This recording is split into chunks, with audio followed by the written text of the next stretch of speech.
Pernah terfikir macam mana sistem pemerintahan unik Malaysia wujud? Jom kita selongkar kisahnya bersama-sama. Dulu, raja ada kuasa penuh. Sekarang, kita ada parlimen. Macam mana boleh berubah macam ni? Okey, jom kita time travel sekejap ke zaman Kesultanan Melayu Melaka. Masa ni, semua kuasa di tangan raja. Pentadbiran, undang-undang, kehakiman, semua raja yang pegang. Tapi jangan salah faham, pemerintahan tetap teratur tau. Semuanya ikut hukum kanun Melaka. Tapi keadaan tak selalunya sama. Kuasa luar datang dan sistem kita mula tercabar. Tengok garis masa ni. Setiap era bawa perubahan besar pada kuasa raja-raja kita. Masa zaman British, muncul sistem residen. Kuasa raja mula terhad, kena dengan nasihat British. Masa Jepun datang pula, lagi teruk. Raja-raja kita cuma diiktiraf sebagai ketua agama Islam. Dan puncaknya, Malayan Union pada 1946. Kedaulatan Raja-Raja Melayu hampir terhapus terus.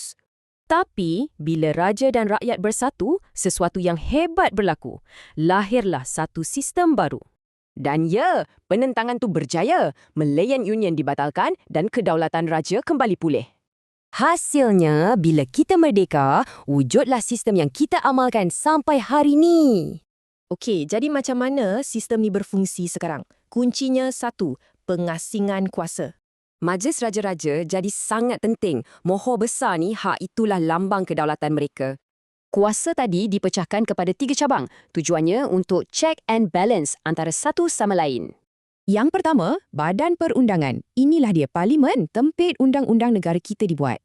Yang kedua, Eksekutif. Ini pula Kabinet Menteri yang diketuai Perdana Menteri. Mereka yang tadbir negara. Dan akhir sekali, kehakiman. Para hakim di mahkamah ni pastikan undang-undang sentiasa ditegakkan. Jadi, gabungan tradisi beraja dengan demokrasi moden inilah yang buat Malaysia ni istimewa.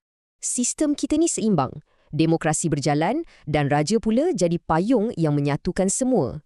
Macam orang selalu kata, raja dan rakyat berpisah tiada. Agung adalah simbol perpaduan kita semua. Semuanya dibina atas dasar setuju sama setuju untuk pastikan negara kita stabil dan makmur. Sistem yang hebat ni adalah tanggungjawab kita semua untuk menjaganya, kan?